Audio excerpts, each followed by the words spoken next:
Assalamualaikum warahmatullahi wabarakatuh. Perkenalkan, nama saya Sahala Nazira dengan nomor induk taruna 19314142. Prodi Budidaya Ikan B. Di sini saya akan mempresentasikan jurnal saya yang berjudul Pengelolaan Air Limbah Budidaya Perikanan melalui proses anaerob menggunakan bantuan material bambu. Pendahuluan. Penggunaan air pada kegiatan budidaya ikan di darat atau kolam, bak, dan akuarium menghasilkan air limbah sebagai sampingan. Produksi limbah cair pada kegiatan ini berasal dari beberapa sumber seperti air bekas pemeliharaan ikan dan pencucian peralatan produksi. Limbah air bekas pemeliharaan ikan memiliki porsi yang relatif besar dan mengandung bahan organik yang tinggi. Pengelolaan limbah cair beberapa sektor usaha termasuk sektor budidaya perikanan masih dianggap mahal bagi pengusaha kecil yang menengah. Hal ini terjadi karena biaya pengelolaan limbah berimplikasi pada peningkatan biaya produksi, sehingga para budidaya kecil dan menengah lebih memilih untuk membuang limbah yang dihasilkan tanpa diolah terlebih dahulu. Penelitian ini bertujuan untuk mengkaji efektivitas bakteri dalam reaktor anaerob yang melekat pada bambu untuk menurunkan nilai parameter bahan organik BOD, COD, dan amonia pada air limbah sisa budidaya ikan.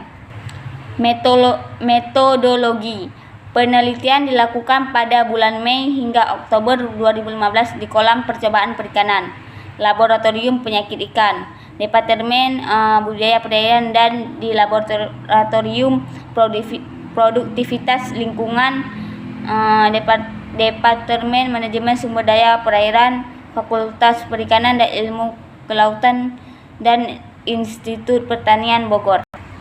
Dan di sini juga menjelaskan tentang penumbuhan bakteri.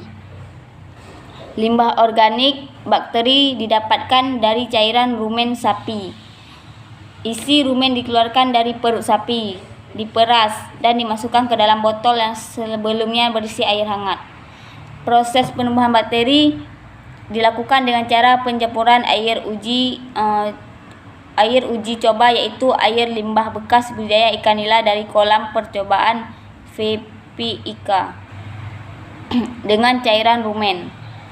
Perbandingan cairan rumen dan air uji coba yaitu 1:150. Jumlah bakteri dalam bioreaktor berdasarkan nilai pada tabel 4, jumlah bakteri berkurang dari waktu pengukuran 3 hari ke 7 hari di bioreaktor. Percobaan drum 1 yaitu masing-masing 600 kali 10 dan 40 kali 10. Penurunan tersebut diduga karena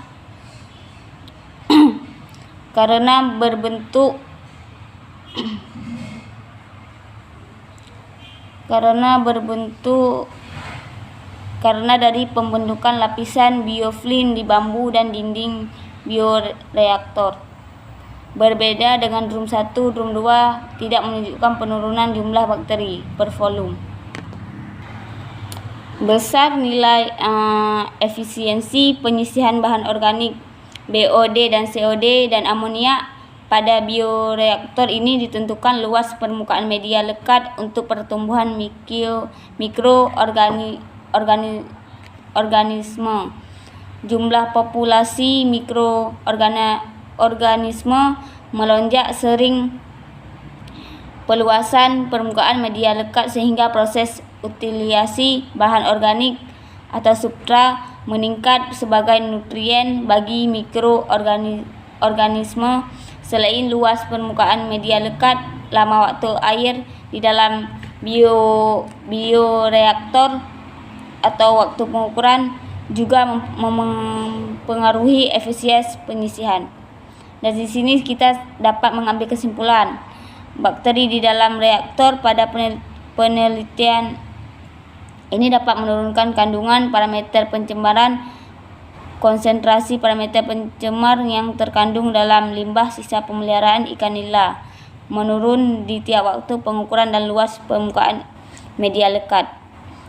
Efisiensi penyisian tertinggi ada pada waktu tinggal 7 hari di tiap-tiap luas permukaan drum.